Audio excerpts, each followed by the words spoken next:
చిన్న ప్రార్థన చేసుకుని నేటి దినమున ధ్యానమును ప్రారంభించుకుందాం. మహాగణుడా, సర్వాధికారి, కృపగలిగిన దేవ, తేజోమయుడా తండ్రి, మీకు వందనాలు తండ్రి, మీకు స్తుతి స్తోత్రములు ప్రభా. ఇదిగో నాన్న, నీ ఏర్పాటులో నా తండ్రి నాన్న నీ దాసుని ద్వారా నడిపించుచున్న ప్రభా, ఇదిగో నాన్న ఈ సంఘమును బట్టి తండ్రి మీకు వందనాలు తండ్రి, మీకు స్తోత్రములు. దయామైన కృపగలిగిన దేవ, గొప్ప దేవ, అద్భుతములు చేయు దేవ, ఆశ్చర్య కార్యములు చేయు దేవ, నిన్న నేడు రేపు ఏకరీతిగా ఉన్న గొప్ప దేవ తండ్రి, మీకు స్తోత్రములు. ఇదిగో నాయన నా తండ్రి నీ దాసునిగా నాయన నీ వాక్యమును నాయన ఇక్కడ నా తండ్రి విత్తనై ఉంటుండగా పరిశుద్ధాత్మ దేవుడా, ఇదిగో నాయన మీరు మాత్రమే ఇక్కడ హెచ్చింపబడాలి తండ్రి, మీ నామము మాత్రమే ఇక్కడ హెచ్చింపబడాలి తండ్రి. మీకు వందనాలు తండ్రి, మీకు స్తోత్రములు ప్రభా. ఇదిగో నాన్న నీ దాసుని ద్వారా ఏర్పాటు చేయబడిన నా తండ్రి నాన్న ఈ 7 రోజుల నాయన ఉపవాసపు జీవ కూడికలను బట్టి తండ్రి మీకు వందనాలు తండ్రి, మీకు స్తోత్రములు.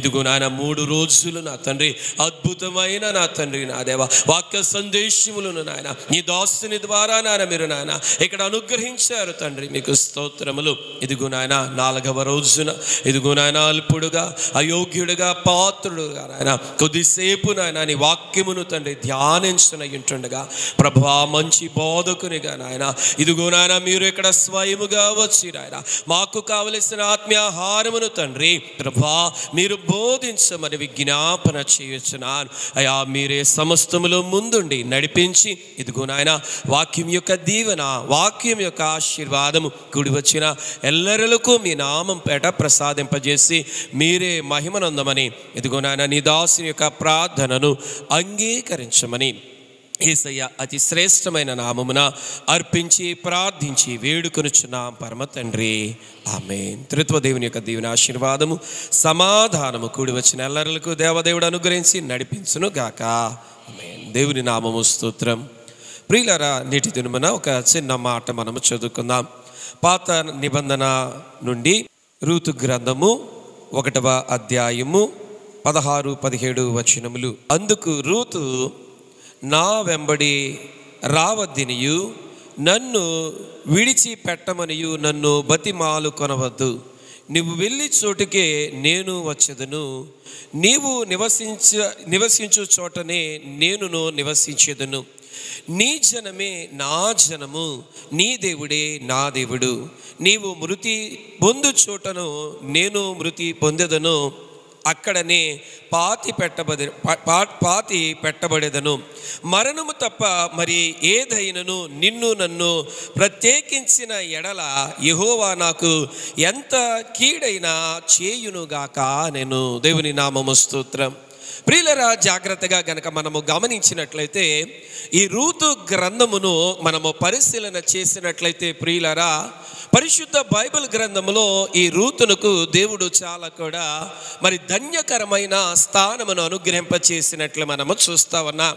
ప్రియులరా, గమనించండి, ఒక అన్యురాలైనటువంటి రూతును, మోయాబీరాయులైనటువంటి రూతును, విగ్రహారాధికురాలైనటువంటి రూతును దేవుడు ప్రత్యేకించి దర్శించి తన ఎన్నిక జనాంగములో దేవుడు ఆయన మరి ప్రతిష్ఠించినట్లు మనము చూస్తా ఉన్నాం. ప్రియులరా, గమనించండి, మరి రూతు మనము జాగ్రత్తగా గనక మనము గమనించినట్లయితే ఈ రూతునకు దేవుడు ఎక్కడ స్థానం ఇచ్చి ఉన్నారు అంటే తన వంశావళిలో స్థానమును అనుగ్రహించినట్లు మనము చూస్తా ఉన్నాం. ప్రియులరా, మరి మత్తయి సువార్త 1వ అధ్యాయములో గనక మనము గమనించినట్లయితే ప్రభు అయిన యేసుక్రీస్తు వారి యొక్క వంశావళి మనం అందరము కూడా ధ్యానించుచు ఉన్నాం. ప్రియులరా, ఆ వంశావళిని గనక మనము గమనించినట్లయితే ప్రియులరా, మరి ఆ వంశావళిలో దేవుడు రూతునకు చక్కని స్థానము అనుగ్రహింపజేసినట్లు మనము చూస్తా ఉన్నాం. ప్రియులరా, గమనించండి, ఈ రూతుకున్న ప్రత్యేకత ఏమై ఉన్నది అని గనక మనము గమనించినట్లయితే ప్రియులరా, మరి రూతు సంఘమునకు సాదృశ్యముగా ఉంటే ప్రియులరా, మరి ఆమె ఎవరినైతే మరి వివాహము చేసుకుని ఉన్నదో మరి ఆ బోయాజు ప్రభు అయిన యేసుక్రీస్తు వారికి సాదృశ్యముగా ఉంటూ ఉన్నట్లు మనము చూస్తా ఉన్నాం. అయితే ప్రియులరా గమనించినట్లయితే ఈ రూతు ఒక చక్కని మరి తీర్మానములు ఆమె తీసుకునేట్లు మనము చూస్తా ఉన్నాం. ప్రియులరా గమనించండి, మరి రూతు వధువు సంగమునకు సాదృశ్యముగా ఉన్నది, అంటే పెండ్లి కుమార్తెకు సాదృశ్యముగా ఉంటూ ఉన్నట్లు మనము చూస్తా ఉన్నాం. ప్రియులరా మనందరికీ కూడా తెలిసిన మరి మాట ఏమై ఉన్నది అంటే, మరి నయోమి మరి రూతు గారి యొక్క అత్తగారు ఎవరై ఉన్నారు అంటే నయోమి. ప్రియులరా ఈమె మరి బెత్లెహేమును ఈమె విడిచిపెట్టి మోయాబు దేశమునకు తన ఇద్దరు కుమారులతో తన భర్తతో ఆమె వెళ్ళినట్లు మనము చూస్తా ఉన్నాం.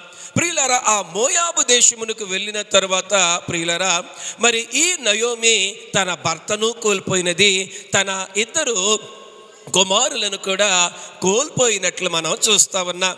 ప్రియులరా మరి కోల్పోయిన తర్వాత ఇక్కడ ఎవరు మిగిలారంటే కేవలము ముగ్గురు స్త్రీలు మిగిలారు.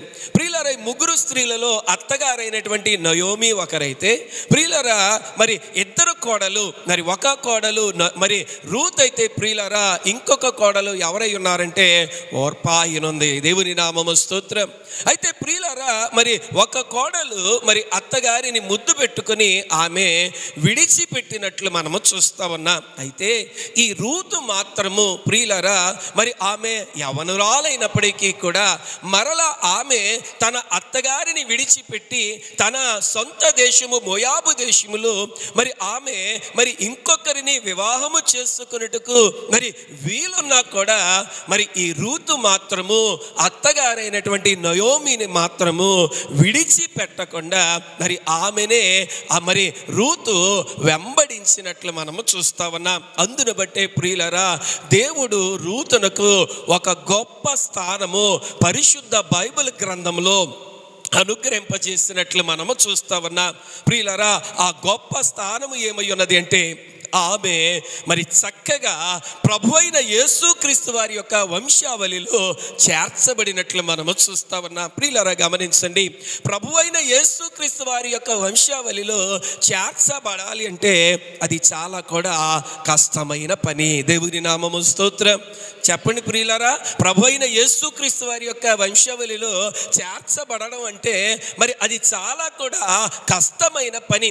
అయినను కూడా మరి ఒక విగ్రహారాధికురాలను, ఒక మోయాబీయురాలను, ఒక అన్యురాలను దేవుడు ఎందుకు ఎంచుకున్నాడు అంటే ఆమె తీసుకున్న 7 గొప్ప తీర్మానములను బట్టి. దేవుని నామము స్తోత్రం. ప్రియులారా మనము కూడా మరి 7 ఉపవాస దినములను మనము ప్రతిష్ఠించి ఉన్నాం. దేవుని నామము స్తోత్రం. మీ యాజకులు, మీ సేవకులు 7 ఉపవాస దినములు ఇక్కడ ప్రతిష్ఠించి ఉన్నారు. ప్రియులారా 7 ఉపవాస దినములు ఎందుకు ఆయన ప్రతిష్ఠించి ఉన్నారు అంటే 7 పరిశుద్ధతకు సాదృశ్యము, 7 అన్నది సంపూర్ణతకు సాదృశ్యము, 7 అన్నది విజయమునకు సాదృశ్యము. దేవుని నామము స్తోత్రం. హల్లెలూయా. 7 రోజులు మరి ఆ యెరికో గోడ మరి ప్రాకారము చుట్టూ మరి ఇశ్రాయేలీయులు తిరిగినప్పుడు ప్రియులరా వారికి 7వ రోజున విజయం వచ్చినది. హల్లెలూయా. అంతేకాదు ప్రియులరా మరి 6 రోజులు మరి తండ్రి అయిన దేవుడు ఈ సృష్టి అంతటినీ కూడా సృష్టించి 7వ రోజు మరి ఆ రోజును దేవుడు పరిశుద్ధపరిచినట్లు మనము చూస్తా ఉన్నా ప్రియులరా. అందును బట్టి మరి చక్కని తలంపు మరి ఇక్కడ మీ యాజకులకు దేవుడు అనుగ్రహింపజేసి 7 రోజులు సంఘము ప్రార్థన చేస్తే సంఘములో అద్భుత కార్యములు జరిగించబడతాయని, 7 రోజులు ఉపవాసం ఉంటే మరి దేవుడు స్వయముగా దిగి వచ్చి ఆయన మహిమ కలిగిన కార్యములు సంఘములో జరిగిస్తారని ఈ 7 రోజులను కూడా మరి దేవుని యొక్క సన్నిధానములో సేవకులైన వారు ప్రతిష్ఠించినట్లు మనము చూస్తా ఉన్నాం. ప్రియులరా గమనించండి, యోవేలు గ్రంథము 1వ అధ్యాయము 14వ వచనములో వ్రాయబడి ఉన్న మాట ఏమై ఉన్నది అంటే ఉపవాస దినమును ప్రతిష్ఠించుడి. దేవుని నామము స్తోత్రం. హల్లెలూయా. ఉపవాస దినము ప్రతిష్ఠించవలసిన వారముగా ఉన్నాం. ప్రియులారా గమనించండి, ప్రతిష్ఠించుట అనగా ఏమై ఉన్నది అంటే ప్రత్యేక పరచబడుట. హల్లెలూయా. ఇప్పుడు మనం అందరం కూడా ఏ స్థితిలోని ఉన్నామంటే ప్రత్యేక పరచబడిన స్థితిలోని ఉన్నాం. అంటే ఈ 7 రోజులు కూడా మనము ప్రత్యేకించబడిన వారము. ఈ 7 రోజులు కూడా దేవుని సన్నిధానములో మనము బతిమాలు కొనవలసిన వారముగా ఉండవలసిన వారముగా ఉన్నాం. ఈ 7 రోజులు కూడా మనము అంగలార్చే స్థితిలో ఉండవలసిన వారముగా ఉన్నాం. దేవుని నామము స్తోత్రం. ఈ 7 రోజులు ఎప్పుడైతే మనము సంపూర్తి చేసుకుంటామో ప్రియులారా, దేవుడు మహిమ కలిగిన కార్యములు ఈ సంఘములో ఆయన జరిగించనయ్యున్నారు. హల్లెలూయా. అద్భుతమైన కార్యములు దేవుడు, మహిమ కలిగిన కార్యములు దేవుడు ఈ సంఘములో ఆయన జరిగించనయ్యున్నారు. ప్రియులారా, రూతు 7 తీర్మానములు ఆమె తీసుకునేది. హల్లెలూయా. ప్రియులారా, ఒక్కొక్క తీర్మానమును గనక మనము ధ్యానము చేసినట్లయితే ప్రియులరా, మొట్టమొదటి తీర్మానము ఏమై ఉన్నది అంటే ఆమె తన అత్తైన నయోమిని హత్తుకొనవలెనని తీర్మానించుకునేది. హల్లెలూయా. ప్రియులరా, గమనించండి, తన అత్త అయినటువంటి నయోమిని ఆమె హత్తుకునినది. రాత్రికాల సమయంలో ప్రియులరా గమనించండి, ఎవరైనా మరి వృద్ధులు ఉంటే ప్రియులరా, నేటి దినమున మరి సమాజం ఎలాగొన్నది అంటే ఆ వృద్ధులు ఎప్పుడు పోతారా అని ఎదురు చూసే పరిస్థితులు ఏర్పడుచు ఉన్నవి.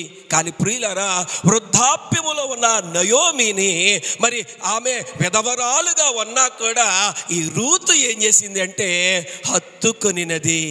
రాత్రికాల సమయంలో ప్రియులరా, మనము కూడా హత్తుకోవలసిన వారముగా ఉన్నాం. అయితే మనము ఎవరిని హత్తుకోవాలి అంటే మన కొరకు ప్రాణమును పెట్టిన యేసయ్యను మనము హత్తుకోవలసిన వారముగా ఉన్నాం. మనము ఎవరిని హత్తుకోవాలి అంటే మరి మన కొరకు పరిశుద్ధ రక్తమును మన పాపముల నిమిత్తము చిందించిన యేసయ్యను మనము హత్తుకోవలసిన వారముగా ఉన్నాం. మనము దేవునిని హత్తుకోకుండా ప్రియులరా మనము ఆశీర్వదించబడలేం. మనము ఆశీర్వాదం అన్నది మన జీవితంలో రావాలి అంటే మొట్టమొదట మనము గ్రహించవలసినది ఏమై ఉన్నది అంటే దేవునిని మాత్రమే మనము హత్తుకోవాలి. ఒకవేళ మనము లోకమును గనక మనము హత్తుకొనినట్లయితే ప్రియులరా, మరి లోక సంబంధమైన కార్యములను గనక మనము హత్తుకొనినట్లయితే ప్రియులరా, ఆశీర్వాదము మనకు రాదు. కానీ ప్రియులరా, ఆ ఆశీర్వాద స్థానములో మనకు కష్టాలు వస్తాయి, ఆ ఆశీర్వాద స్థానములో మనకు నష్టాలు వస్తాయి. అయితే ప్రియులరా, ఇక్కడ నయోమి తన అత్తగారును హత్తుకొనిది. జాగ్రత్తగా ఒక మాట చదువుదాం ప్రియులరా. యోహాను సువార్త 15వ అధ్యాయము 4వ వచనము. నా యందు నిలిచి ఉండుడి, నీ యందు నేను నిలిచి ఉందును. తీగ ద్రాక్షవల్లిలో నిలిచి ఉంటేనే గాని తానంతట తానే ఎలాగో ఫలింపదో అలాగే నా యందు నిలిచి ఉంటేనే గాని మీరును ఫలింపరు. దేవుని నామము స్తోత్రం. ప్రియులరా, గమనించండి, ఇక్కడ ఫలింపు కొరకు ప్రభు అయిన యేసుక్రీస్తు వారు యోహాను సువార్త 15వ అధ్యాయములో తెలియచేయుచున్న మాట ఏమై ఉంది అంటే నా యందు నిలిచి ఉండుడి, మీ యందు నేనును నిలిచి ఉందును. హల్లెలూయా. అంటే మనము ఆయన యందు నిలిచి ఉంటే, అంటే మనము ఆయనను హత్తుకొని ఉంటే ఆయన మనలను హత్తుకుంటారు. ప్రియులరా, యేసయ్య అంటున్న మాట, తీగ ద్రాక్షవల్లిలో నిలిచి ఉంటేనే గాని తానంతట తానే ఎలాగో ఫలింపదో అలాగే నా యందు నిలిచి ఉంటేనే గాని మీరును ఫలింపరు. ఆ ద్రాక్షవల్లిని నేనే, తీగలు మీరు. ఎవడును నా యందు నిలిచి ఉండునో, నేను ఎవని యందు నిలిచి ఉండునో వాడు బహుగా ఫలించును. ఎవరు ఫలిస్తారంటండి? దేవుని యందు నిలిచిన వారే ఫలిస్తారంట. ఎవరు ఫలిస్తారంట? దేవునిని హత్తుకొనిన వారే ఫలిస్తారు. ప్రియులారా, ఇక్కడ రూతు మరలా ఫలించడానికి గల కారణము, రూతు మరి ఆమె విధవరాలు అయినప్పటికీ కూడా దేవుని యొక్క గొప్ప మరి ఆ దీవెన పొందుకోవడానికి గల కారణం ఏమై ఉన్నది అంటే తనకు కలిగిన మంచి మనస్సును బట్టి వృద్ధాప్యములో ఉన్న తన అత్త అయినటువంటి అయినటువంటి నయోమిని ఆమె హత్తుకొనినది కాబట్టి ప్రియులరా ఒక గొప్ప ధన్యత దేవాతి దేవుడు రూతుకు అనుగ్రహించినట్లు మనము చూస్తా ఉన్నాం. ప్రియులరా, చాలాసార్లు మనము గ్రహించుచున్నది ఏమై ఉన్నది అంటే మనము దేవునిని హత్తుకొని ఉంటాం. కానీ ఎప్పుడు హత్తుకుంటామంటే ఆశీర్వాదములు వచ్చినప్పుడే దేవునిని మనము హత్తుకుంటాం. ప్రియులరా గమనించండి, ఒకవేళ ఆశీర్వాదం రాకపోతే మనం ఏం చేస్తామంటే దేవునిని మనము విడిచిపెడతా ఉంటాం, లోక సంబంధమైన పనులు మనము జరిగించవచ్చు ఉంటాం. కానీ ప్రియులరా, దేవుని యందు మనం ఎలాగుండాలి అంటే మనకు ఏ పరిస్థితి వచ్చినా కూడా మనము దేవునిని మాత్రము మనము విడిచిపెట్టకూడదు. దేవుని నామము స్తోత్రం, హల్లెలూయా. ప్రియులరా, యోబు గ్రంథములో గనక మనము గమనించినట్లయితే ప్రియులరా, మరి యోబు చాలా కూడా దీవించబడిన వ్యక్తి. అయితే యోబు జీవితంలో కొన్ని కష్టాలు వచ్చినప్పుడు, యోబు సర్వము కూడా కోల్పోయినప్పుడు ప్రియులారా, యోబు యొక్క భార్య వచ్చి యోబుతో తెలియచేయించిన మాట ఏమై ఉన్నది అంటే, ఇదిగో నీవేక బ్రతికి ఉండటము వ్యర్థం, దేవునిని నీవు దూషించి నీవు చనిపోతే నీకు మేలు అంటే యోబు అక్కడ తెలియచేయించిన మాట ఏమై ఉన్నది అంటే, మూర్ఖురాలు మాటలాడినట్లు నీవు మాట్లాడవద్దు. హల్లెలూయా. నువ్వు చాలా కూడా మూర్ఖంగా మాట్లాడుతున్నావు. ఇదిగో ఇన్ని రోజులు కూడా దేవుని ఆశీర్వాదం మనము చాలా కూడా మనం పొందుకున్నాం. ఇన్ని రోజులు కూడా దేవుడు మనలను ఎంతగానో దీవించాడు. అయితే ఈ కొద్ది కష్టము వచ్చినప్పుడు దేవునిని దూషించుట తగదు అని తన నోటితో ఏ పాపము చెయ్యకుండా యోబు తన కష్ట కాలములో కూడా దేవుని యందు మరి నిరీక్షణ కలిగి దేవునిని మాత్రమే హత్తుకొనినట్లు మనము చూస్తామన్నా. ప్రియులరా, మరి యోబు చూపించిన ఆ గొప్ప విశ్వాసమును బట్టి, యోబు చూపించిన ఆ గొప్ప ఓర్పును బట్టి ప్రియులరా, మరి యోబు గ్రంథము 42వ అధ్యాయము 10వ వచనములో గనక మనము గమనించినట్లయితే, మరి యోబు తన స్నేహితుల నిమిత్తమై ప్రార్థించగా దేవుడు మునుపటి కంటే రెండింతల ఆశీర్వాదములతో యోబును మరి దీవించినట్లు మనము చూస్తామన్నా. ప్రియులరా గమనించండి, మనము కష్టకాలములో ఉన్నప్పుడు దేవుని యందు మనము నిరీక్షణ కలిగి ఉండాలి. కేవలము ఆశీర్వాదములు వచ్చినప్పుడే దేవుని సన్నిధానములో దేవునిని హత్తుకొని ఉండుట కాదు. కానీ ప్రియులరా, మనము మన జీవిత పర్యంతము కూడా దేవునిని మనము హత్తుకోవలసిన వారముగా ఉన్నాం. దేవుని నామము స్తోత్రం. ప్రియులరా, ఇక్కడ ఎంతమంది బాప్తిజం తీసుకున్నారు అమ్మా? దేవుని నామము స్తోత్రం, హల్లెలూయా. అయితే బాప్తిజం తీసుకున్నప్పుడు దైవజనులు ఒక మాట అడుగుతారు. అక్కడ కష్టమైన మరి నష్టమైన ఏదైనా కూడా నీవు దేవునిని విడిచిపెట్టకుండా నీవు ఉంటావా, దేవునిని మాత్రమే నువ్వు హత్తుకొని నీవు ఉంటావా అంటే, మనము మరి ఆ బాప్తిజం తీసుకున్నప్పుడు మనం ఏం చెప్తాం సమాధానం? అక్కడ మనం ఏ ప్రమాణం చేస్తాము? మరణ పర్యంతము వరకు నేను దేవునిని హత్తుకొనే నేను ఉంటానని మనం చెప్తాం. కానీ ప్రియులరా గమనించండి, కష్టం వచ్చినప్పుడు మనం ఎంతమంది మనం దేవునికి వ్యతిరేకంగా మనం మాట్లాడలేదు? మన కుటుంబంలో ఏదైనా ఇరుకు వచ్చినప్పుడు దేవునికి వ్యతిరేకంగా మనం ఎంతమంది మనం మాట్లాడలేదు? ప్రతి ఒక్కరు కూడా ఏమనుకుంటామంటే, ఎంత ప్రార్థన చేసినా ప్రతి కష్టం కూడా నాకే వస్తుంది, ఎంత ప్రార్థన చేసినా మరి మరి మరి అనేకమైన వ్యాధులు నా ఇంటిగా వస్తున్నాయి మరి అని అనేక సార్లు ప్రియులరా దేవుని సన్నిధానంలో మనము చాలా కూడా మరి నిష్ఠూరంతో మనం మాట్లాడతామంటాం. అయితే ప్రియులారా, ఈరోజు గమనించండి, యోబు మాత్రం ఏమంటున్నాడంటే, మూర్ఖురాలు మాటలాడులాగున నీవు మాట్లాడవద్దు. హల్లెలూయా, హల్లెలూయా. ప్రియులారా, దేవునిని హత్తుకొనిన వారికి దీవెన, దేవునిని హత్తుకొనిన వారికి ఆశీర్వాదము, దేవునిని హత్తుకొనిన వారికి సమృద్ధి, దేవునిని హత్తుకొనిన వారికి నిత్య రాజ్యములో స్థానము. హల్లెలూయా. ప్రియులారా, ఇక్కడ రూతు తీసుకున్న మొదటి నిర్ణయం జాగ్రత్తగా గమనించండి. మరి రూతు తీసుకున్న మొదటి నిర్ణయం ఏమై ఉన్నది అంటే, తన అత్త అయినటువంటి నయోమిని హత్తుకోవాలి. హల్లెలూయా. రెండవదిగా గనక మనము గమనించినట్లయితే ప్రియులరా, రూతు తన అత్త అయిన నయోమిని వెంబడించినది. హల్లెలూయా. ఏం చేసిందండి? వెంబడించినది. ప్రియులారా గమనించండి, మరి ఎలాగ వెంబడించినది అంటే మరి పూర్తి విశ్వాసముతో ఆమె నయోమిని వెంబడించినట్లు మనము గమనించవలసిన వారముగా ఉన్నాం. ప్రియులారా ఒక్క మాట చదువుదాం. మార్కు సువార్త 8వ అధ్యాయము 34వ వచనము. అంతటా ఆయన తన శిష్యులను జనసమూహమును తన యొద్దకు పిలిచి, నన్ను వెంబడింపగోరువాడు తన్ను తాను ఉపేక్షించుకొని తన సిలువను ఎత్తుకొని నన్ను వెంబడింపవలెననెను. దేవుని నామము స్తోత్రం.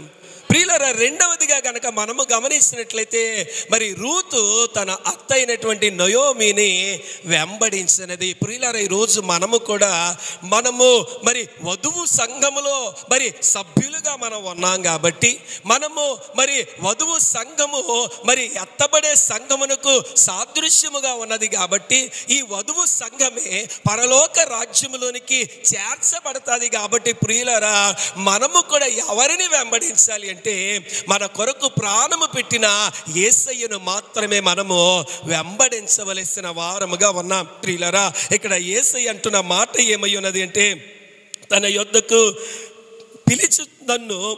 పిలిచి నన్ను వెంబడింపగోరువాడు తన్ను తాను ఉపేక్షించుకొని. హల్లెలూయా. అంటే ప్రియులారా మనము సమస్తమును కూడా దేవుని సన్నిధానములో మరి మనము విడిచిపెట్టి ఆయనను మనము వెంబడించవలసిన వారముగా ఉన్నాం. ప్రియులారా మనము లోకముతోని ఉండి మరి దేవునిని వెంబడిస్తామంటే అది దేవుని సన్నిధానములో యోగ్యమైనది ఏమాత్రము కాదు. హల్లెలూయా. నీవు దేవునిని వెంబడించాలని నీవు నిర్ణయించుకున్నప్పుడు నీలోని ఉన్న ప్రతి లోకాశను కూడా నీవేం చేయాలి అంటే విడిచిపెట్టాలి. హల్లెలూయా. రూతు ఇక్కడ విడిచిపెట్టినది. ప్రియులారా గమనించండి, మరి సొంత దేశమును విడిచిపెట్టాలి అంటే ఎవరైనా ఇష్టపడతారా? అది కూడా ఒక ముసల ఆవిడతో మరి వెళ్ళాలి, తన సొంత జనాంగమును విడిచిపెట్టాలి అంటే ఎవరైనా ఇష్టపడతారంటే ఎవ్వరు కూడా ఇష్టపడరు. కానీ ప్రియులారా రూతు అక్కడ సమస్తమును కూడా విడిచిపెట్టి తన అత్తైనటువంటి నయోమిని వెంబడించడానికి ఆమె తీర్మానించుకున్నట్లు మనము చూస్తా ఉన్నాం. ప్రభు అయిన యేసుక్రీస్తు వారు ఇక్కడ అంటున్న మాట ఏమై ఉన్నది అంటే, తనను తాను ఉపేక్షించుకుని తన సిలువ ఎత్తుకుని నన్ను వెంబడింపవలెను. హల్లెలూయా. యేసయ్యను మనము వెంబడించాలి అంటే మన సిలువను మనము మోయవలసిన వారముగా ఉన్నాం. హల్లెలూయా. ప్రియులారా చాలామంది ఈరోజు క్రైస్తవులు మరి అనుకుంటున్నది ఏమై ఉన్నది అంటే, లేకపోతే క్రైస్తవ ఇతరులు అనుకుంటున్నది ఏమై ఉన్నది అంటే, యేసయ్యను నమ్ముకోగానే మాకున్న ప్రతి కష్టం కూడా పోతుంది అనుకుంటున్నారు. దేవుని నామము స్తోత్రం. ప్రతి కష్టం కూడా పోతుంది అనుకుంటున్నారు. నిజమే, కష్టాలు పోతాయి. కానీ ఆ కష్టాలు పోయినప్పుడు వేరొక కష్టాలు కూడా వస్తాయి. ప్రియులారా నిజమైన క్రైస్తత్వం ఏమిటి అంటే, క్రైస్తత్వము కష్టములను పోగొట్టడము కొరకు మరి యేసయ్య మన కొరకు ఆయన ప్రాణములను అర్పించలేదు. కానీ ప్రియులారా ఆ కష్టములతో పోరాడడానికి తన ప్రాణమును యేసయ్య మన కొరకు అర్పించి ఉన్నారు. దేవుని నామము స్తోత్రం. హల్లెలూయా. ఈరోజు కష్టాలు వస్తాయి, కానీ దేవునిని నీవు వెంబడిస్తే ఆ కష్టాలని పోరాడి ఆ కష్టాలలో జయము నీకు పొందే శక్తిని దేవుడు నీకు అనుగ్రహిస్తాడు. హల్లెలూయా. కాబట్టి ఈరోజు నీవు ప్రార్థన ఏం చేయాలంటే, ప్రభువా ఈ కష్టాలు నా దగ్గరకు రానివ్వద్దు అని మనం ప్రార్థన చేయకూడదు. కానీ మన ప్రార్థన ఏం చేయాలి? కష్టాలు వచ్చినా ఆ కష్టాలలో బలమును నాకు నీవు అనుగ్రహించు, ఆ కష్టాలను ఎదుర్కొనే శక్తిని నీవు నాకు అనుగ్రహించు. దేవుని నామము స్తోత్రం. ఎవరండి విశ్వాసులు? కష్టములను ఎదుర్కొని ఆ కష్టములలో జయము పొందుకుని వారు విశ్వాసులా? లేకపోతే అసలు ఆ కష్టముల యొక్క రుచి తెలియని వారు మరి విశ్వాసులా? చెప్పండి. డిగ్రీ పాస్ అవ్వాలి అంటే మనం ఏం రాయాలి అమ్మా? పరీక్ష రాయాలి, అంతే కదా. పరీక్ష రాసిన తర్వాతే ఆ పరీక్ష పేపర్లు దిద్దిన తర్వాత మరి పాస్ మార్కులు వస్తే మనకేమిస్తారు? డిగ్రీ సర్టిఫికేట్ ఇస్తారు. దేవుని నామము స్తోత్రం. కాబట్టి ప్రియులారా, అది నీవు పొందుకోవాలంటే నీవు పరీక్ష పాస్ అవ్వాలి.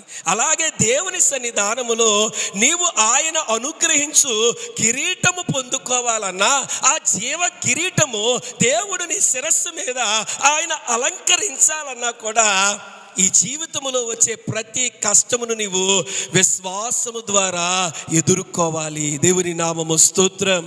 హల్లెలూయా. ప్రియులారా, యోబు విశ్వాసముతో తనకొచ్చిన పరీక్షను అతడు ఎదుర్కొన్నాడు. దేవుడు యోబును రెండింతలుగా ఆశీర్వదించాడు. ప్రియులారా, ఇక్కడ రెండవదిగా మనము గమనించినప్పుడు ప్రభువైన యేసుక్రీస్తు వారు అంటున్న మాట, మరి తన సిలువను తానే ఎత్తుకొని నన్ను వెంబడించవలెను. ఈ రాత్రికాల సమయంలో ప్రియులారా, కష్టములు వచ్చినా, ఇరుకులు వచ్చినా, ఇబ్బందులు వచ్చినా మనము కూడా చేయవలసినది ఏమై ఉన్నది అంటే ఆయనను మనము విడిచిపెట్టకుండా మన జీవిత పర్యంతము ఆయనను మనము వెంబడించవలసిన వారముగా ఉన్నాం. దేవుని నామము స్తోత్రం. హల్లెలూయా. అందుకే ప్రియులారా, మత్తయి సువార్త 19వ అధ్యాయములో 27వ వచనము నుండి 29వ వచనముల వరకు ప్రియులారా గమనించినట్లయితే అక్కడ శిష్యులలో మరి ప్రథమ శిష్యుడైనటువంటి పేతురు యేసయ్యను ఒక ప్రశ్న అడుగుతూ ఉన్నాడు. ప్రియులారా, ఆ ప్రశ్న ఏమై ఉన్నది అంటే, ఇదిగో యేసయ్య, మేము సమస్తమును నీ కొరకు మేము విడిచిపెట్టి మేము నిన్ను వెంబడిస్తున్నాం. హల్లెలూయా. మాకేమొస్తుందయ్యా అని పేతురు అడుగుచు అన్నట్లు మనము చూస్తా ఉన్నాం. ఈ రాత్రికాల సమయంలో ప్రియులారా, మరి పేతురు అక్కడ మరి ప్రభువైన యేసుక్రీస్తు వారిని ఈ ప్రశ్న అడిగినప్పుడు యేసయ్య అక్కడ చెప్పుచున్న మరి సమాధానం ఏమై ఉన్నది అంటే, ఇదిగో నా నిమిత్తము మీరు ఎవరిని వదులుకొనినా కూడా రెట్టింపు దీవెన నేను మీకు ఇస్తాను. నా కొరకు మీరు పొలములు వదులుకున్నా, భూములు వదులుకున్నా, ఏది వదులుకున్నా కూడా నేను రెట్టింపు ఆశీర్వాదములు నేను మీకు అనుగ్రహింపజేస్తాను. హల్లెలూయా. అన్నిటికంటే ముఖ్యముగా మీరు నాతో పాటు మరి సింహాసనముల మీద ఆసీనులై, ఇదిగో ఇజ్రాయిలుల 12 గోత్రములకు మీరు తీర్పు తీర్చెదరు. దేవుని నామము స్తోత్రం. అంటే ప్రియులారా, ఎంత గొప్ప స్థితి దేవుడు వారికి ఇస్తానని అక్కడ చెబుతూ ఉన్నాడంటే, ఆ గొప్ప స్థితి వారికి ఇస్తానని దేవుడు ఎందుకు వాగ్దానం చేస్తున్నాడంటే, ప్రియులారా, శిష్యులైన వారు యేసయ్య కొరకు సమస్తము కూడా విడిచిపెట్టారు. హల్లెలూయా. తమ ప్రాణములను సైతము లెక్క చేయకుండా వారు యేసయ్యను వెంబడించినట్లు మనము చూస్తా ఉన్నాం. ఇక్కడ రూతు తీసుకున్న రెండవ తీర్మానం ఏమై ఉన్నది అంటే, ఆమె తన అత్తైన నయోమిని వెంబడించాలని తీర్మానము చేసుకున్నది. ప్రియులారా, మూడవదిగా గనక మనము గమనించినట్లయితే మూడవ తీర్మానం ఏమై ఉన్నది అంటే, నీవు వెళ్ళు చోటికి నేనును వచ్చేదను. హల్లెలూయా. అక్కడ రూత్ ఏమంటుందంటే, నీవు వెళ్ళు చోటికి నేను కూడా వస్తాను. ఈ రాత్రికాల సమయంలో ప్రియులారా, మనం వెళ్ళే చోటు ఈ రాత్రికాల సమయంలో గమనించండి ఏమై ఉన్నది. హల్లెలూయా. ఏమై ఉన్నది అంటే, మనము వెళ్ళే స్థలము నిత్య పరలోక రాజ్యమై ఉన్నది. హల్లెలూయా. ఆ రాజ్యములోనికి మనము వెళ్ళుటకు మనల్ని మనము సిద్ధపరుచుకోవలసిన వారముగా ఉన్నాం. ప్రియులారా, యోహాను సువార్త 14వ అధ్యాయము 1వ వచనం నుండి 3 వచనములు ప్రియులారా గమనించినట్లయితే, ప్రభువైన యేసుక్రీస్తు వారు అక్కడ తెలియచేసిన మాట, ఇదిగో మీ హృదయములను కలవరపడనీయుకుడి. హల్లెలూయా.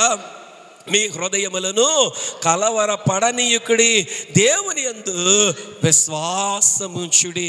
ప్రియులారా, ఎందుకు యేసయ్య ఈ మాట చెప్తా ఉన్నారు అంటే, ఇదిగో నేను వెళ్ళవలసిన సమయము మరి ఆసన్నమైనదని మరి యేసయ్య శిష్యులతో చెప్తా ఉన్నప్పుడు వారందరూ కూడా చాలా కూడా కలవరపడినట్లు మనము చూస్తా ఉన్నాం. వారందరూ కూడా చాలా కూడా భయముతో నింపబడినట్లు మనం చూస్తా ఉన్నాం. యేసయ్య అంటున్నారు, ఇదిగో మీ కొరకు స్థలము సిద్ధపరచుటకే నేను వెళ్ళుచు ఉన్నాను. దేవుని నామము స్తోత్రం. మీ కొరకు స్థలము సిద్ధపరచుటకే నేను వెళ్ళుచు ఉన్నానని యేసయ్య తెలియచేయచ్చు అన్నట్లు మనము చూస్తా ఉన్నాం. ఈ రాత్రికాల సమయంలో నా ప్రియ సహోదరి, నా ప్రియ సహోదరుడా, మరి యేసయ్యను మనము విశ్వసించినప్పుడు ప్రియులారా, మన విశ్వాసం ఎలాగ ఉండాలి అంటే, మనము ఇక్కడ కన్ను మూస్తే ఎక్కడ కన్ను తెరుస్తామంటండి? ఎక్కడ కన్ను తెరుస్తాం?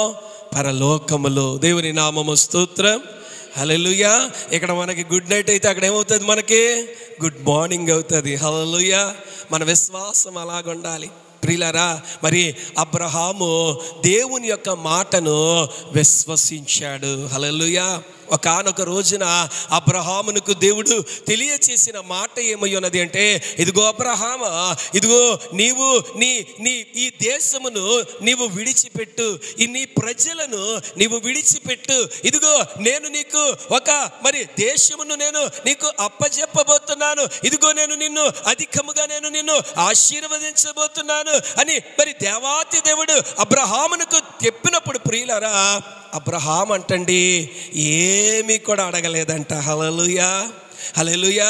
హెబ్రీయులకు రాసిన పత్రిక 11వ అధ్యాయము 8వ వచనంలో ప్రియులారా వ్రాయబడి ఉన్న మాట ఏమై ఉన్నది అంటే, అబ్రహాము పిలువబడినప్పుడు విశ్వాసమును బట్టి ఆ పిలుపునకు లోబడి తాను స్వాస్థ్యముగా పొందనయున్న ప్రదేశమునకు బయలు వెళ్ళెను. మరియు ఎక్కడికి వెళ్ళవలెనో అది ఎరుగక బయలు వెళ్ళెను. దేవుని నామము స్తోత్రం. అబ్రహాం ఎలాగ బయలుదేరాడంటండి? విశ్వాసముతో బయలుదేరి వెళ్ళాడంట. ప్రియులారా గమనించండి, ఎవరైనా మనం ఎక్కడికైనా వెళ్ళాలనుకోండి, మనము ఇప్పుడు అయ్యగారు నన్ను ఇన్వైట్ చేసినప్పుడు ఆయన ఏం చేశారంటే, అన్న నీకు అడ్రస్ తెలియకపోతే ఇదిగో నేను నీకు గూగుల్ మ్యాప్లో లొకేషన్ షేర్ చేస్తున్నానన్నా, దాన్ని పట్టుకొని నువ్వు జాగ్రత్తగా వచ్చి అన్నారు. అని మరలా అన్నారు, అన్న నీకు తెలియకపోతే ఆ వీధి చివరినే ఒక అబ్బాయిని పెడతాను, మన చర్చి బాబుని పెడతాను, తను నేను జాగ్రత్తగా మందిరానికి తీసుకొచ్చేస్తాడన్న అని. మరి రాజమండ్రిలో ఉన్న నాకే ఎంత ఇన్స్ట్రక్షన్స్ ఇచ్చాడు. దేవుని నామము స్తోత్రం. అంటే నాకు ఎక్కడికి వెళ్ళాలో నాకు తెలియకపోతే నేను మీ దగ్గరికి రాగలనా? నేను రాలేను. కానీ ప్రియులారా గమనించండి, అబ్రహాము యొక్క విశ్వాసము లేకపోతే అబ్రహాము యొక్క విధేయత ఎంత గొప్పది అంటే, అతడు ఎక్కడికి వెళ్ళాలో తెలియకనే తన ప్రయాణమును ప్రారంభించినట్లు మనం చూస్తా ఉన్నాం. బహుశా అబ్రహాము మరి తన భార్య అయిన సారాతో కలిసి తన ప్రయాణమును మరి మొదలు పెట్టినప్పుడు బహుశా తన చుట్టాలు అడిగి ఉంటారు, బాబు నువ్వు ఏ ప్రదేశానికి నువ్వు వెళ్ళబోతున్నావు, నువ్వు ఎటువైపుకి నువ్వు వెళ్ళబోతున్నావంటే అబ్రహాం చెప్పిన సమాధానము ఏమై ఉంటుంది? ప్రియులారా గమనించండి, విశ్వాసము అనగా చూడనిది నమ్ముటయే. హల్లెలూయా. హల్లెలూయా. ప్రియులారా మరి అబ్రహాము అక్కడ దేవునిని విశ్వసించాడు. ఈరోజు మనము ఎంతమంది మనము విశ్వసించగలుగుతున్నాం? ఇదిగో నేను ఒకవేళ దేవుని యొక్క పిలుపు అందుకుంటే నేను ఖచ్చితంగా ఇదిగో నేను మరి ఎత్తబడే సంఘములో నేను ఉండగలను, ఇదిగో ప్రభు యొక్క రాజ్యములో నేను చేర్చబడగలనని ఎంతమంది మనము విశ్వసించగలుగుతున్నాం? ఈరోజు ప్రియులారా మన విశ్వాసం ఎలాగ ఉండాలి అంటే పరిపూర్ణమైన విశ్వాసముగా ఉండాలి. హల్లెలూయా. అల్పమైన విశ్వాసము వలన మనము దేవుని యొక్క రాజ్యము మనము చేర్చబడము. ప్రకటన గ్రంథములో ఒక చక్కని మాట వ్రాయబడి ఉన్నది. ఇదిగో అయితే నీవు వెచ్చనైన స్థితిలోనైనా ఉండు, చల్లనైన స్థితిలోనైనా ఉండు. ఒకవేళ నీవు నులివెచ్చని స్థితిలో గనక నీవు ఉండినట్లయితే నేను నిన్ను ఉమ్మివేస్తాను. హల్లెలూయా. ఏమని చెప్తున్నారు అక్కడ? నులివెచ్చని స్థితి. ప్రియులారా ఈరోజు మనము ఏ విశ్వాసముతో మనం ఉన్నాం? ఒకవేళ అల్ప విశ్వాసముతో ఉండినట్లయితే ప్రియులారా, ఈ అల్ప విశ్వాసము ఏ స్థితికి సాదృశ్యం అంటే నులివెచ్చని స్థితికి సాదృశ్యము. ఈ నులివెచ్చని స్థితిని అంటండి దేవుడు ఎప్పుడు కూడా ఆయన యాక్సెప్ట్ చేయడంట. హల్లెలూయా. నువ్వు అవిశ్వాసిగా ఉంటే దేవుడు ఏదో ఒక రకంగా నిన్ను రక్షించుకుంటాడు. నువ్వు విశ్వాసిగా ఉంటే దేవుడు నీ విశ్వాసాన్ని ఇంకనూ కూడా ఆయన బలపరుస్తాడు. కానీ మరి ఈ అల్ప విశ్వాసుల యొక్క పరిస్థితి ఎలాగుంటుందంటే, కొద్దిసేపు మందిరంలో ఉంటా, మరి కొద్ది గంటల్లోనే ఎక్కడ ఉంటామంటే లోకంలోనే ఉంటాం. దేవుని నామము స్తోత్రం. కాబట్టి ప్రియులారా, మనము మరి దేవునిని పరిపూర్ణముగా మనము విశ్వసించవలసిన వారముగా ఉన్నాం. ప్రియులారా, ప్రభువైన యేసుక్రీస్తు వారు మనకు వాగ్దానం ఇచ్చారు. హల్లెలూయా. ఏ వాగ్దానం అంటే, ఇదిగో నేను మీకు స్థలమును సిద్ధపరచ వెళ్ళుచున్నాను. హల్లెలూయా. యేసయ్య ఎందుకు వెళ్ళారంటే స్థలము సిద్ధపరచడానికి వెళ్ళారు. ప్రియులారా, ఆయన స్థలము సిద్ధపరిచిన తర్వాత ఆయన మరలా రానయ్యున్నారు. హల్లెలూయా. ఆయన మరలా రానయ్యున్నారు. అయితే ప్రియులారా, మొదట ఆయన మరి చాలా కూడా సాత్వికుడిగా ఆయన వచ్చారు. కానీ రెండవ మారు ఆయన మరి వచ్చుచున్నప్పుడు ఆయన ఎలాగ రానయ్యున్నారు అంటే గర్జించు యోధా గోత్రపు సింహము వలె ఆయన రానయ్యున్నారు. హల్లెలూయా. న్యాయాధిపతిగా ఆయన రానయ్యున్నారు. ప్రియులారా, ఎవరైతే సిద్ధపడి ఆయన రాక కొరకు దివారాత్రములు ఎదురు చూస్తారో వారిని ఆయన తీసుకుని వెళ్ళుటకు మహిమ మేఘము మీద ఆయన రానయ్యున్నారు. కాబట్టి ఈరోజు మనము కూడా మూడవదిగా గ్రహించవలసినది ఏమై ఉన్నది అంటే, మనము రూతు వలె మనము మరి ఆ దేవుని యొక్క సన్నిధానములోనికి వెళ్ళుటకు మనల్ని మనము సిద్ధపరుచుకోవలసిన వారముగా ఉన్నాం.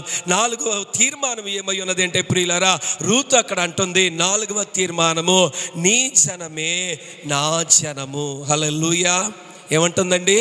నీ జనమే నా జనము. ప్రియులారా, ఈరోజు ఒక్కసారి గమనించండి, ఇతరులను మనలో కలుపుకోవాలంటే చాలా కష్టం.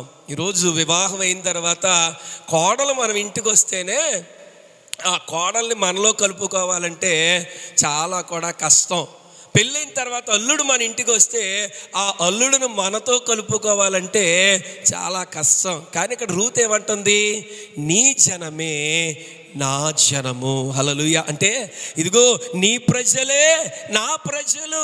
ఇక నాకు విగ్రహారాధికులైనటువంటి ఇక ఆ మోయాబీయులతో నాకు సంబంధము ఏమీ లేదు. ఇదిగో ఇక నేను వారి దగ్గరకు నేను వెళ్ళను. నీ జనమే నా జనము అని అక్కడ చక్కని తీర్మానము రూతు తెలియచేయచ్చు అన్నట్లు మనము చూస్తా ఉన్నా. ప్రియులారా, గమనిద్దాం. అపోస్తలుడైన పౌలు కొరింథీయులకు రాసిన 2వ పత్రిక 6వ అధ్యాయము 16వ వచనం నుండి చదవండి అమ్మా. విగ్రహములతో ఏమి పొందిక, మనము జీవము గల దేవుని ఆలయమై ఉన్నాము.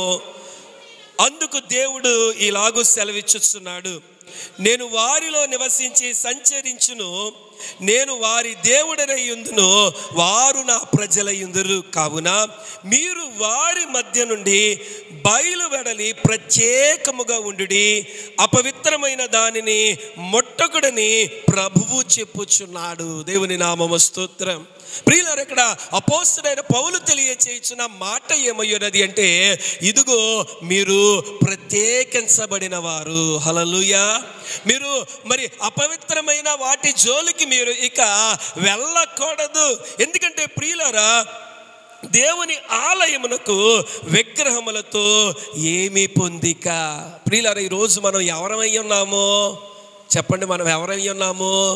దేవుని ఆలయమై ఉన్నాము. హల్లెలూయా. ప్రియులారా, మరి ఆలయము గురించి తెలియచేసినప్పుడు ప్రియులారా, పాత నిబంధనలోనైతే మరి అక్కడ దేవుని కొరకు ఒక గొప్ప ఆలయము నిర్మించబడినది. నూతన నిబంధనలో మరి దేవుని ఆలయం అనగా ఆయన ఆత్మ నివసించే స్థలము. హల్లెలూయా. ఆయన ఆత్మ ఎక్కడ నివసిస్తుంది అంటే నీలో. హల్లెలూయా. ఆయన ఆత్మ ఎక్కడ నివసిస్తుందండి?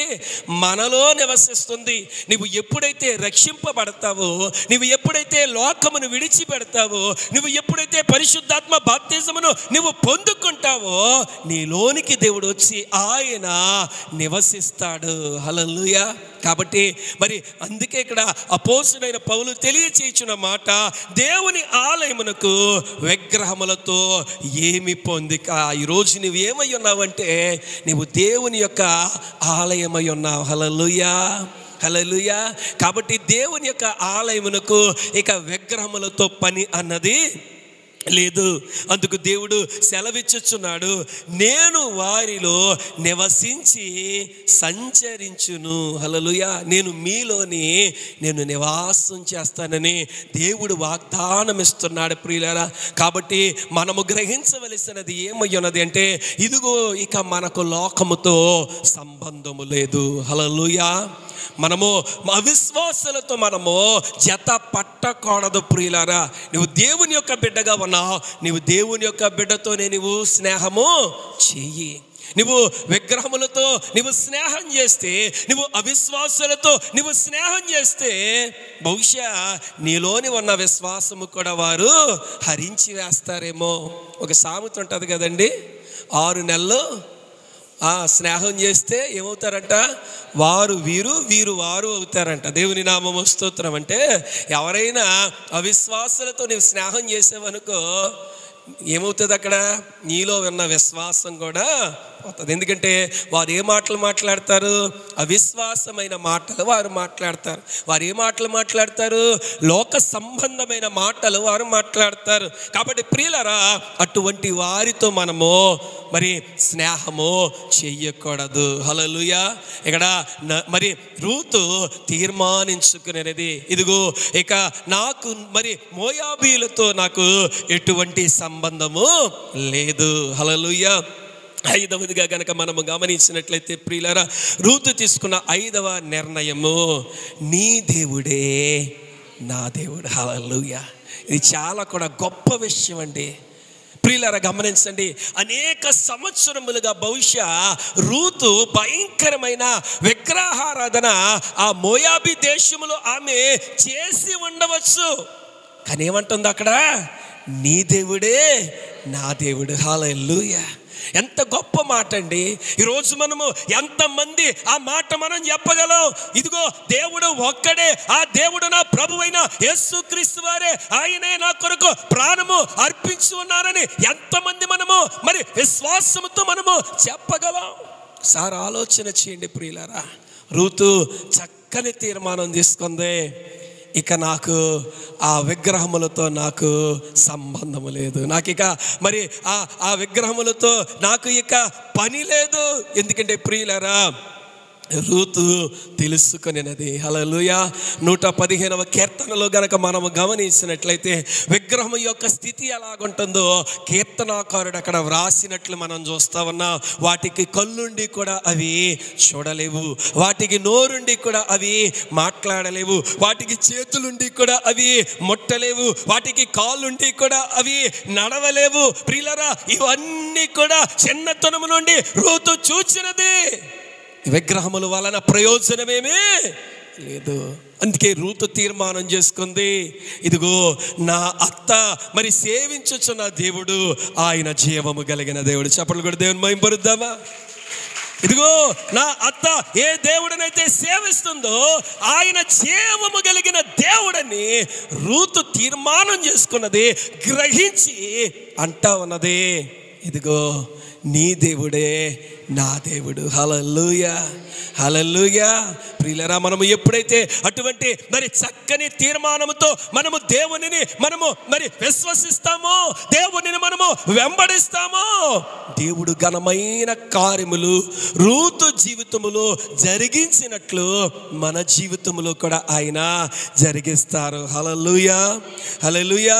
6వదిగా గనక మనము గమనించినట్లయితే ప్రియులారా, రూతు తీసుకున్న తీర్మానము, నీవు మృతి చెందిన చోటనే నేను మృతి చెందెదను. హల్లెలూయా. ఏమంటుంది? నీవెక్కడైతే చనిపోతావో నేను అక్కడే చనిపోతాను. ప్రియులారా, ఈరోజు మరి చాలామంది ఆశపడేది ఏమిటి అంటే, చాలామంది చెప్పేది ఏంటి అంటే, మరి అనేక పట్టణాల్లో ఉన్నప్పుడు వాళ్ళు ఏం చెప్తారంటే, మరి నేను ఎక్కడ చనిపోయినా కానీ నా ఊరిల్లి నన్ను పాతిపెట్టే అంటారు. అవునా? నేను ఎక్కడన్నా చనిపోని, కానీ నన్ను ఎక్కడ బాధ పెట్టాలి? నా ఊరు, నా సొంత ఊరు ఎక్కడుందో అక్కడికి తీసుకెళ్ళి నన్ను పాతి పెట్టండి రా బాబు అని పెద్దలైన వారు చెప్తా ఉంటారు. దేవుని నామము స్తోత్రం. దానికి గల కారణం ఏమిటి అంటే, వారికి తమ ఊరు ఎడల కలిగిన ప్రేమ ఆప్యాయతలు, వారు అక్కడే పెరిగారు కాబట్టి వారు ఏమంటారంటే, నేను ఎక్కడికి వెళ్ళినా, నేను ఎక్కడ చనిపోయినా ఇదిగో నువ్వు మటుకి నా ఊరు, పలానా ఊరిలో నన్ను పాతిపెట్టే. దేవుని నామము స్తోత్రం. కానీ ఇక్కడ రూత్ ఏమంటుంది? నీవు మృతి చెందిన చోటనే, అంటే ఇక నాకు ఆ దేశముతో పని లేదు, మోయాబు దేశముతో నాకిక పని లేదు. ఇదిగో నేను దేవుని ప్రజల దగ్గరికి నేను వచ్చేసాను కాబట్టి, నేను దేవుని యొక్క జనాంగము దగ్గరికి నేను వచ్చేసాను కాబట్టి, ఇదిగో నీ జనమే నా జనమని ఇక నేను తీర్మానం చేసుకున్నాను కాబట్టి, ఇదిగో నీవు మృతి చెందిన చోటనే నేను కూడా మృతి చెందుతాను. హల్లెలూయా. ప్రియులారా, చివరి తీర్మానం జాగ్రత్తగా విందాం. మరణము తప్ప మనలను ఏది ప్రత్యేక పరచిన ఎడల యెహోవా నాకు కీడు కలుగజేయును గాక అంటుంది. హల్లెలూయా. మరణము తప్పితే ఇక నిన్ను నన్ను ఎవరు వేరు చేయలేరు. ఒకవేళ ఎవరైనా వేరు చేసిన ఎడల రూత్ అంటుంది, నాకు కీడు కలుగును గాక. అంటే ప్రియులారా, తన అత్త అయినటువంటి నయోమిని రూతు ఎంతగా ప్రేమిస్తుందో ఒక్కసారి మనల్ని మనము ఈ రాత్రికాల సమయంలో పరిశీలన చేసుకోవలసిన వారముగా ఉన్నాం. అందుకే ప్రియులారా, అపోస్తుడైన పౌలు ఫిలిప్పీలకు రాసిన పత్రిక 1వ అధ్యాయము 21వ వచనము ఒక్కసారి చదువుదాం ప్రియులారా. నా మటుకైతే బ్రతుకుట క్రీస్తే, చావైతే లాభము. హల్లెలూయా. చక్కని మాట ఇక్కడ అపోస్తుడైన పౌలు ఫిలిప్పీలకు రాసిన పత్రికలు అంటూ ఉన్నట్లు మనము చూస్తున్నాం. నా మటుకైతే బ్రతుకుట క్రీస్తే. హల్లెలూయా. ఈరోజు మనము ఎందుకు జీవిస్తున్నామంటే క్రీస్తు కొరకే జీవిస్తున్నాం. హల్లెలూయా. ఒకవేళ చావు వస్తే అది మనకు మేలే. ప్రియులారా, ఎంతమంది మనము ఇట్టి తీర్మానముతో మనము ఉండగలము? రూత్ అక్కడ చక్కని తీర్మానం తీసుకున్నది. ఇదిగో చావు తప్పితే ఇక నిన్ను నన్ను ఎవరో వేరు చేయలేరు. హల్లెలూయా. ఈరోజు సంఘముగా ప్రియులారా మనం అందరము కూడా కూడుకొని ఉన్నాం. ఎందుకు నేను రూతు తీసుకున్న 7 తీర్మానముల గురించి బోధించాలని మరి పరిశుద్ధాత్మదేవుడు నాకు ప్రేరేపణ ఇచ్చాడంటే ప్రియులారా, మనము కూడా రూతును పోలిన వారముగా ఉన్నాం. హల్లెలూయా. మనము కూడా ఎవరిని పోలిన వారిగా ఉన్నామండి? రూతును పోలిన వారిగా ఉన్నాం. ఎందుకంటే ఎంత ముందు మనము బహుశా విగ్రహారాధనలో మనం ఉన్నామేమో, బహుశా ఇంత ముందు మనము లోక సంబంధమైన ఆచారములలో ఉన్నామేమో, బహుశా ఇంత ముందు మనము భయంకరమైన శ్రమలలో మనము ఉన్నామేమో. అయితే ప్రియులారా, దేవుడు అట్టి శ్రమలన్నిటినీ దాటింప చేసి ఈరోజు మనకు ఒక గొప్ప స్థితిని దేవుడు మనకు అనుగ్రహింప చేశాడు. హల్లెలూయా. ఆ గొప్ప స్థితి ఏమై ఉన్నది అంటే ఇది క్రైస్తవ సంఘము. హల్లెలూయా. ఈ క్రైస్తవ సంఘము ఎంత గొప్పదంటే ప్రియులారా, మరి ఈ క్రైస్తవ సంఘము ఘనకార్యములు చెయ్యగలదు. హల్లెలూయా. అద్భుతమైన కార్యములు చెయ్యగలదు, కీడు జయించగలదు. ఎటువంటి శ్రమ వచ్చినా కూడా క్రైస్తవ సంఘము నిలవబడగలదు. హల్లెలూయా. కాబట్టి ఈరోజు మనము గ్రహిద్దాం. 4వ రోజులోనికి మనం వచ్చి ఉన్నా. ఈ 4వ రోజున ఈరోజు ఈ మందిరములోనికి అడుగు పెట్టిన నీవు ఏ తీర్మానం నీవు తీసుకుంటున్నా? రూతు వలె దేవునిని వెంబడించాలని నీవు నిర్ణయం తీసుకుంటున్నావా? రూతు వలె ఇదిగో సమస్తమును కూడా విడిచిపెట్టాలని నువ్వు తీర్మానం తీసుకుంటున్నావా? ఇదిగో రూతు వలె ఇదిగో మరి లోక సంబంధమైన స్నేహితులను విడిచిపెట్టాలని నువ్వు తీర్మానము తీసుకుంటున్నావా? ఈరోజు నువ్వే తీర్మానం నువ్వు తీసుకుంటున్నావు? ప్రభువు నిన్ను అడుగుతున్నారు. ఎందుకంటే నువ్వు ఈ మందిరములోనికి అడుగు పెట్టినది దేవుని యొక్క సంకల్పము చొప్పునే. హల్లెలూయా. ఆయన సంకల్పము లేకుండా ఎవరు కూడా ఇక్కడికి అడుగు పెట్టలేరు. హల్లెలూయా. ఇర్మియా గ్రంథములో వ్రాయబడి ఉన్న మాటను గనక మనము గమనించినట్లయితే, చూడుము నీ తల్లి గర్భములో రూపింపబడక మునిపే ఇదిగో నేను నిన్ను ఎరిగి ఉన్నాను. హల్లెలూయా. నేను నిన్ను ఎరిగి ఉన్నాను. ఈ రాత్రికాల సమయంలో పరిశుద్ధాత్మ దేవుడు ఇక్కడ కూర్చున్న వారితో ప్రతి ఒక్కరితో ఆయన స్పష్టముగా తెలియచేయుచున్న మాట, ఇదిగో నేను నిన్ను ప్రతిష్ఠించుకున్నాను. హల్లెలూయా, హల్లెలూయా. నేను నిన్ను ప్రతిష్ఠించుకున్నాను. ఇదిగో ఇదిగో జనముల మీద ప్రవక్తగా నేను నిన్ను నియమించి ఉన్నాను. ప్రియులారా, దేవుడు నిన్ను నియమించుకున్నాడు. ఆయన నిన్ను నియమించుకున్నాడు కాబట్టి నీవు ఈ సంఘములో చేర్చబడ్డా. ఆయన నిన్ను నియమించుకున్నాడు కాబట్టి నువ్వు ఆయన పరిశుద్ధ గ్రంథమును నీ చేత నువ్వు పట్టుకోగలిగి ధైర్యముగా నీవు ముందుకు కొనసాగబడగలుగుతున్నావు. హల్లెలూయా.